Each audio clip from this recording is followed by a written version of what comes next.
The Epstein files are just one issue that's divided President Trump's MAGA base. Georgia Republican Marjorie Taylor Greene has been the target of fierce attacks by President Trump, who called her a traitor over her demands to release the files.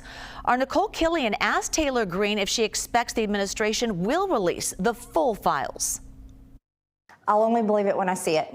And that's how I feel about government in every capacity. And I think that's where Americans are too. They no longer trust what they are told in some meme or some red meat rant speech or some ad they see from a candidate or a politician. I'll believe it when I see it, and I really hope the Trump administration does the right thing. So is the president's base showing fractures? The headline in the Free Press yesterday: the base is done with MAGA. It wants America first. Reporter Olivia Reingold, who wrote that piece, joins us now live. So, Olivia, is Representative Taylor Greene right? Is this Epstein case causing a MAGA base to no longer trust what they're being told? So obviously, this whole debacle has caused a huge rift between the president and Marjorie Taylor Greene herself. But yes, it has also caused a rift within the party. And where I went, it is the reddest congressional district in Georgia. So that said, the national findings are limited. But at least, we went there because this is really a loyal MAGA base here. And what I found is that a lot of the voters, either over affordability or this issue of the Epstein files and the way that President Trump slow-walked the release of them, has been huge cause for concern. And a lot of them actually are identifying as America first over MAGA when I spoke with them. Yeah, that's interesting. So what do people tell you about what's making them split from MAGA? What do they mean by America first?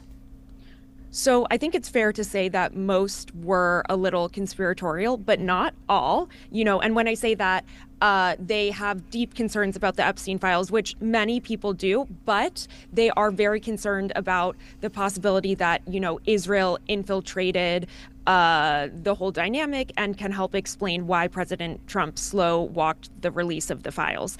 But not all of them really fell into that bucket, which aligns with Marjorie Taylor Greene's past.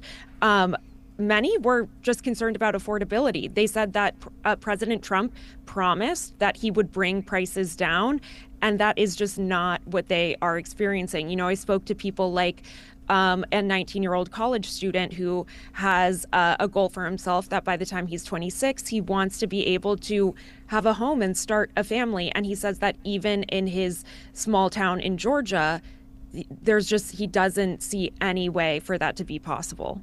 Yeah, and to your point, President Trump calls the affordable crisis a Democratic hoax.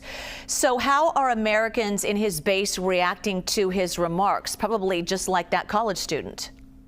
Yeah, exactly. And just like Marjorie Taylor Greene, who said, when she's asked about this, she said, I go to the grocery store. And actually recently, she has been getting a little more personal. In the past 24 or 48 hours, she gave an interview in which she said, I go to the grocery store. I don't think President Trump is going to the grocery store, pointing out, his wealth. And so she's kind of, this is a very interesting realignment in which she is one of the only members of the Republican Party who's willing to really call out the state of the economy. And it's resonating with a lot of voters across the aisle, too. Olivia Reingold. Olivia, thank you.